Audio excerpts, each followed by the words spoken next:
ஆயுர்வேதம் ஒரு பொக்கிஷம், நம் ஆயுள் நீட்டக்கும் அற்புதம். டாக்டர் ஸ்ரீவர்மாஸ். பேசு தமிழா பேசு நேயர்களுக்கு வணக்கம். நம்ம சேனல்ல நீண்ட இடைவேளைக்கு பிறகாக சப்ஸ்கிரைபர்ஸ் மீட் வருகிற ஜூலை 19ஆம் தேதி ஞாயிற்றுக்கிழமை காலை 10 மணிக்கு நடக்கவிருக்கு. ஸோ எங்களுக்கு ராக் சாலிட் சப்போர்ட்டா இருக்கக்கூடிய உங்களோட சப்ஸ்கிரைபர்ஸோட உரையாடுவதற்கு நாங்கள் ஆவலோடு காத்திருக்கிறோம். இந்த சப்ஸ்கிரைபர்ஸ் மீட் சென்னையில நம்ம வேளச்சேரி ஸ்டுடியோல தான் நடக்க போகுது. ஸ்கிரீன்ல தெரியக்கூடிய இந்த நம்பருக்கு ஒரு வாட்ஸ்அப் மெசேஜ் அனுப்பி உங்களுடைய வருகையை கன்ஃபார்ம் பண்ணுங்க. லொகேஷன் டிஸ்கிரிப்ஷன்ல கொடுக்கப்பட்டிருக்கு. உங்களை இந்த ஞாயிற்றுக்கிழமை சந்திப்பதற்கு மிகவும் ஆவலோட காத்திருக்கிறோம். பேசு தமிழா பேசு நேயர்களுக்கு வணக்கம். இன்றைய சிறப்பு நேர்காணலில் நம்மோடு இணைந்திருக்கும் சிறப்பு விருந்தினர் ஆலய வழிபடுவோர் சங்க தலைவர் திரு டி.ஆர். ரமேஷ் அவர்கள். சார் வணக்கம் சார். வணக்கம். நிறைய பழனி கோயிலை சுற்றியான அந்த சர்ச்சைகள் நிறைய போயிட்டு இருக்கு. இந்த நேரத்துல நீங்க ஒரு ட்வீட் ஒன்று போட்டிருக்கீங்க. அதாவது ஏறத்தாழ ஒரு 1000 கோடி மதிப்புள்ள சொத்து, அதை ஒரு 2003ஆம் வருடமே கொடைக்கானல்ல வசிக்கக்கூடிய ஒரு தொழிலதிபர் சொத்துக்களை தண்டாயுதபாணிக்கு கோயிலுக்கு எழுதி வைக்கிறாரு அப்படின்னு சொல்லிட்டு. இப்போ இதனுடைய விவரங்கள் தான் என்ன? ஏற்கனவே நிறைய சர்ச்சைகள் இது சுற்றி நடந்துகிட்டு இருக்கு.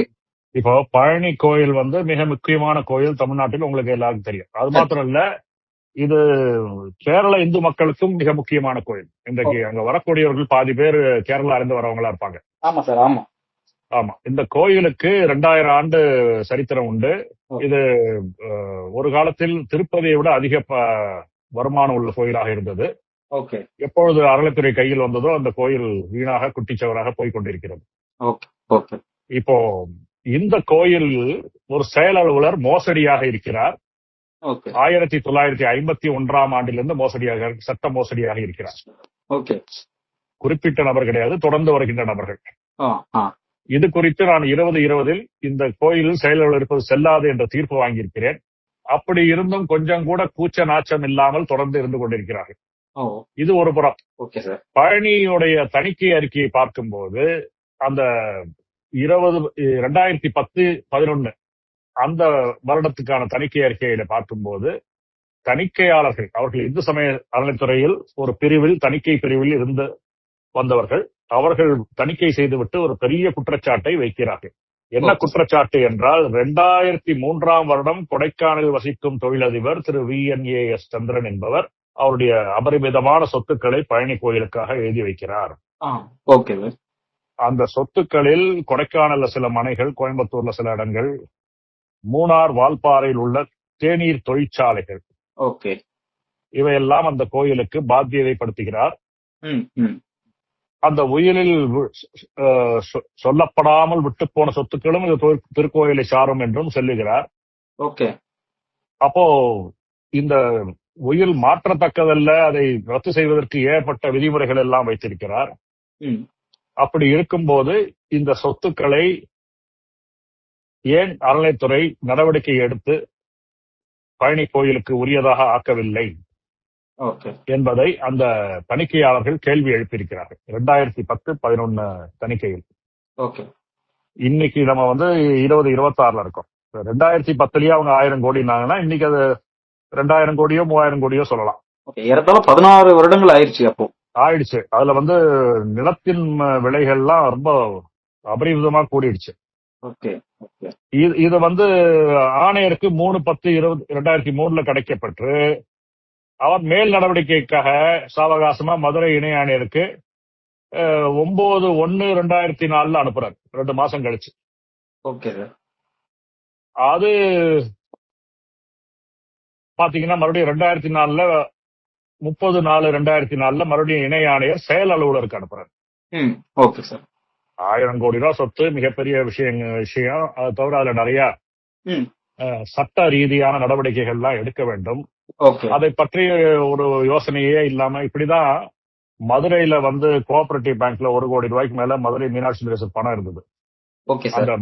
அந்த பேங்க் மோசமான நிலைமையில இருக்கு, பணத்தை நான் வித்ரா செய்கிறேன், திரும்ப பெற்றுக் கொள்கிறேன் என்று செயல் அலுவலர் ஆணையருக்கு எழுதும்போது ஆணையர் ரொம்ப சாவகாசமா பதில் அளிச்சு அதுவும் எடுக்க வேண்டாம்னு சொல்லிட்டார். கடைசியில் பார்த்தா அந்த பேங்க் மூழ்கி விட்டது.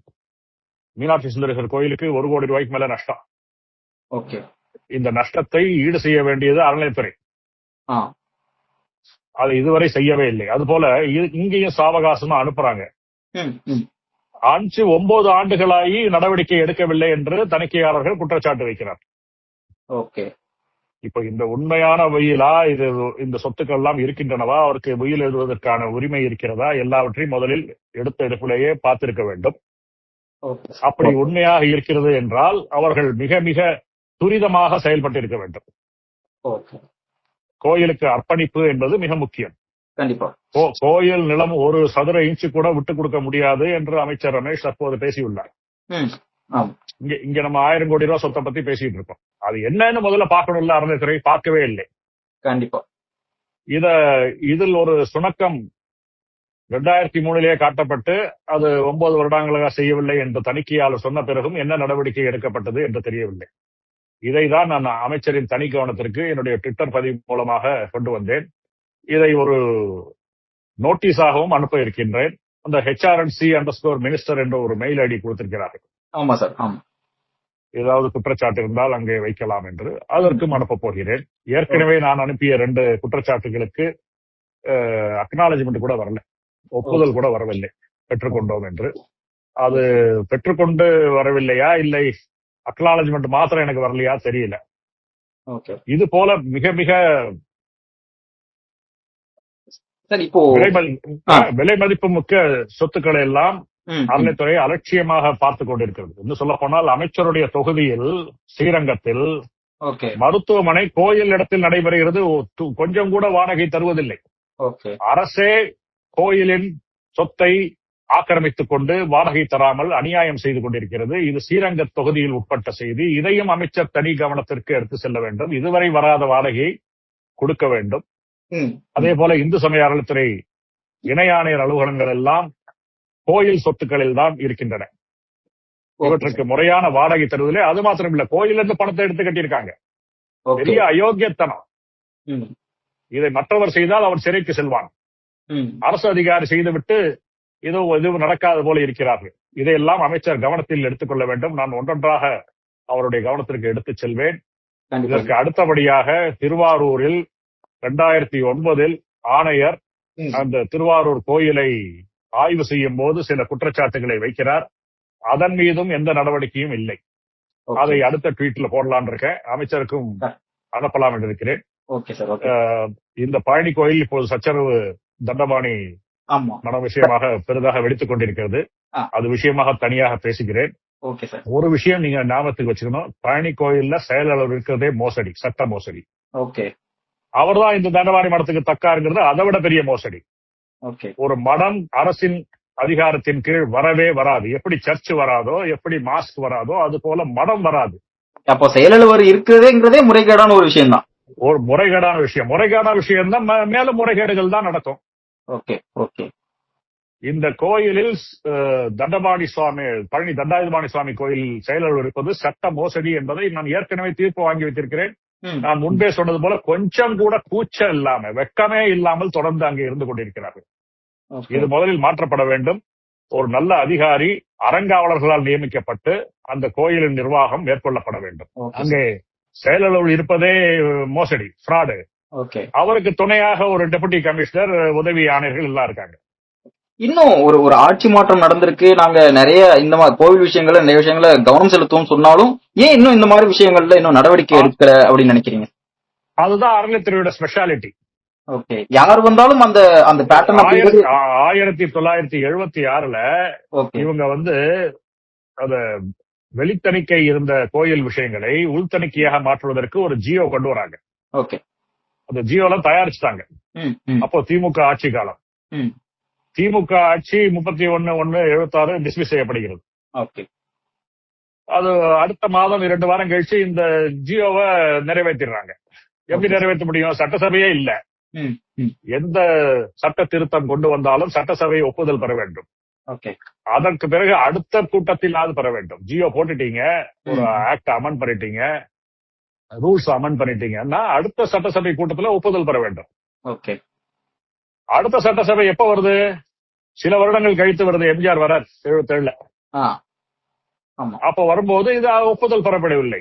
அப்போ 76ல இருந்து வெளித்தணிக்கை பதிலாக அறநிலையத்துறை தணிக்கையே இருக்கும் என்று நான் வழக்கு போடும் வரை, 2021 மாற்றம் வரும் வரை இவர்கள் மோசடியாக தணிக்கை செய்து வந்தார்கள். தணிக்கையாளர்கள் நல்லவங்க இருக்காங்க, அது வேற விஷயம். செய்யப்பட்ட தணிக்கை மோசடி தணிக்கை. இதுதான் HRNC-யோட சொரூபம். ஆட்சி மாறினாலும் காட்சி மாறாது. அங்கே நாங்க நடத்துறதுதான் இது நிர்வாகம் அப்படின்னு சொல்லக்கூடியவர்கள் இந்த அறநிலைத்துறை. இதற்கு முக்கிய காரணம் அறநிலைத்துறையில் தொடர்ந்து மாவட்ட நீதிபதிகளுக்கு பதிலாக IAS அதிகாரிகளை போட்டு வருகிறார்கள் ஆணையர்களாக. இது 100% சட்டவிரோதம் சொல்ல மாட்டேன், 90% சட்டவிரோதம். எப்பொழுதாவது IAS போடலாம். இவர்கள் முழுக்க 40-50 வருடங்களாக IAS போட்டு அவர்களுக்கு சட்டமும் தெரியாது. அப்ப மாவட்ட நீதிபதிகளாக இருக்கக்கூடிய நபர்கள், அதாவது ரிட்டையர்டான மாவட்ட நீதிபதிகள் தான் அதற்கான தகுதியான நபர்கள் அப்படின்னு சொல்லி. ரிட்டையர் ஆனாலும் இல்ல, ஓகே, மாவட்ட நீதிபதிகளா இருக்கக்கூடிய நபர்களே. ஆமா ஆமா. Okay okay sir. இவர்களுக்கு சட்டம் தெரியாது என்பது லா கிராஜுவேட்டா இருந்தாதான் நீங்க ஜாயிண்ட் கமிஷனராகவே வர முடியும். Okay okay. டிபார்ட்மெண்ட்ல ஒரு அடிஷனல் கமிஷனர் ஜாயிண்ட் கமிஷனரா இருக்கிறதா அடிஷனல் கமிஷனரா பதவி உயர் பெற வேண்டும். இப்ப பாத்தீங்கன்னா 2 IAS 3 IAS கூடுதல் ஆணையர்களாக போட்டிருக்காங்க. அவங்க சட்டம் படித்தவர்களே கிடையாது. அறநிலைத்துறை 1959 சட்டம் பிரிவு 9 இவர்கள் வேண்டுமென்றே மீறுகிறார்கள்.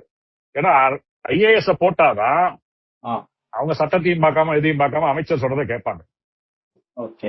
மாவட்ட நீதிபதியை போட்டாங்கன்னாக்கா போயிட்டு வாயா, இதாயா சட்டம் சொல்லுதுன்னு அவர் சொல்லிடுவாரு.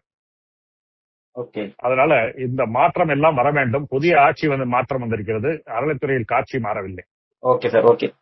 நிறைய விஷயங்களை பழனி கோயில் குறித்தான தகவல்களை பகிர்ந்தீங்க. ரொம்ப நன்றி சார். நன்றி, வணக்கம். தேங்க்யூ. உலக தமிழ் சொந்தங்களுக்கு வணக்கம். நான் ராஜவேல் நாகராஜன்.